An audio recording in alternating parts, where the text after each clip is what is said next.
بسم الله الرحمن الرحيم.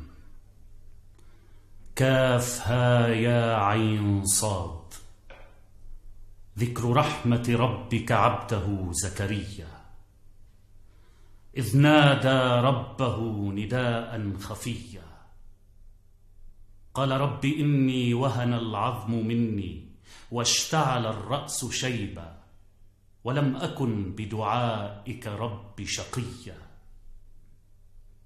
وإني خفت الموالي من ورائي وكانت امرأتي عاقرا فهب لي من لدنك وليا يرثني ويرث من آل يعقوب واجعله رب رضيا.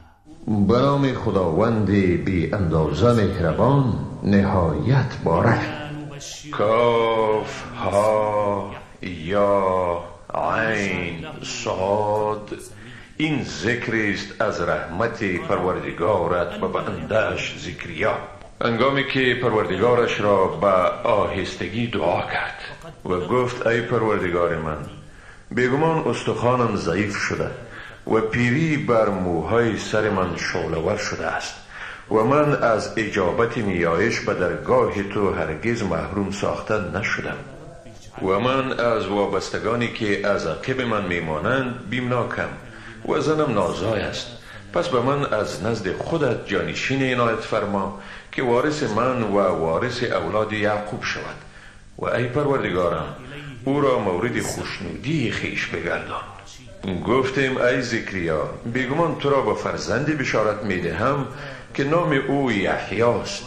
پیش از این برای او هم نامی قرار ندادی. زکریا گفت ای پروردگار من، چگونه برایم فرزندی خواهد بود در حالی که زنم نازای است و من نیز از پیری پایمانده شدم. گفت این چنین است، پروردگارت گفت این کار بر من آسان است، پیشتر از این تو را آفریدم که چیزی نبودی. زکریا گفت ای پروردگار من، برایم نشانه معین فرما. خداوند گفت نشانه تو این است که 3 شب و روز پیاپی با مردم سخن نمیزنی در حالی که زبان تو سالم است. او به این ترتیب از عبادتگاهش نزد قوم خیش بیرون شد و به اشاره به ایشان گفت که صبح و شام تسبیح بگویند. به وی ندا آمد که ای یحیی، کتاب خدا را با قوت بگیر و ما به او در کودکی حکمت دادیم و به او مرحمتی از جانب خود ارزانی کردیم و نیز پاکیزگی و او پرهیزگار بود و او به پدر و مادر خود نیکوکار بود و ستمگر و سرکش نبود.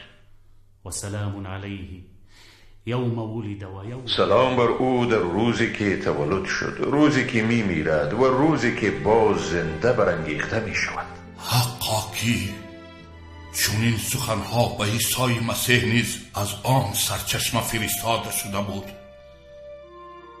بیروید، نه به خدا که شما را تسلیم آنها نمی کنم.